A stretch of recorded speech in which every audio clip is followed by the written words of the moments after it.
അസ്സലാമു അലൈക്കും വറഹ്മത്തുള്ളാഹി വബറകാതുഹു. പ്രിയമുള്ള സുഹൃത്തുക്കളെ, ഇന്ന് പഠിപ്പിക്കുന്നത് എല്ലാവർക്കും ജീവിക്കാൻ വളരെ അത്യാവശ്യമാണ് ആഹാരം, വെള്ളം.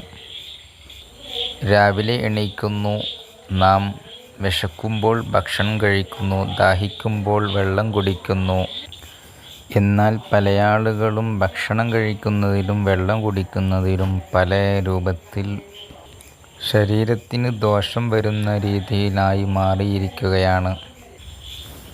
ഭക്ഷണം കഴിച്ച ഉടനെ വെള്ളം കുടിക്കാൻ പാടുള്ളതല്ല. പല ആളുകളും അത് ജീവിതത്തിൽ ഒരു പ്രവർത്തന രീതിയാക്കി മാറ്റിയിരിക്കുന്നു. എന്നാൽ ഭക്ഷണം കഴിച്ചിട്ട് ഇറക്കാൻ പ്രയാസപ്പെടുന്ന നേരം കുറച്ച് വെള്ളം കുടിച്ച് അതിനെ ഇറക്കാൻ വേണ്ടി എന്ന ഉദ്ദേശത്തിൽ പ്രശ്നമില്ല. അതുപോലെ തന്നെ നാം എല്ലാ ദിവസവും രാവിലെ എണീച്ച ഉടനെ ബ്രഷ് ചെയ്യുന്നതിൻ്റെ മുൻപ് വെള്ളം കുടിക്കൽ വളരെ ഉത്തമമാണ്.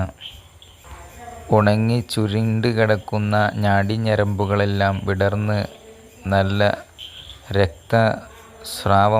രക്തമോട്ടമുണ്ടാവാൻ വളരെ ഉപകാരപ്രദമാണ് വെള്ളം അതിരാവിലെ കുടിക്കുന്നത്. നമുക്ക് സമ്പത്തുണ്ടായതുകൊണ്ടോ മറ്റെന്തെങ്കിലും ഉണ്ടായതുകൊണ്ട് കാര്യമില്ല. നമുക്കാദ്യം വേണ്ടത് നമ്മുടെ ശരീരത്തിന്, നമ്മുടെ മനസ്സിന് ആരോഗ്യമാണ്.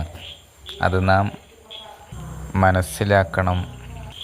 വെള്ളം മുൻപിലുണ്ടായിട്ട് പോലും കുടിക്കാൻ തയ്യാറാവാതെ മടി കാണിച്ചത് കാരണത്താൽ നിത്യരോഗിയായി കഴിയുന്ന എത്രയോ ആളുകളുണ്ട് നമ്മുടെ കൂട്ടത്തിൽ.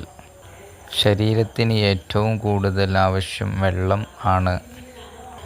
നമ്മുടെ ബുദ്ധി വളരാനും എല്ലാത്തിനും വളരെ അത്യാവശ്യമാണ് വെള്ളം. ജീവിതത്തിൽ ഒരു ഉപകാരപ്രദമായ അറിവായി റബ്ബ് സ്വീകരിക്കട്ടെ. അസ്സലാമു അലൈക്കും വറഹ്മത്തുള്ളാഹി വബറകാതുഹു.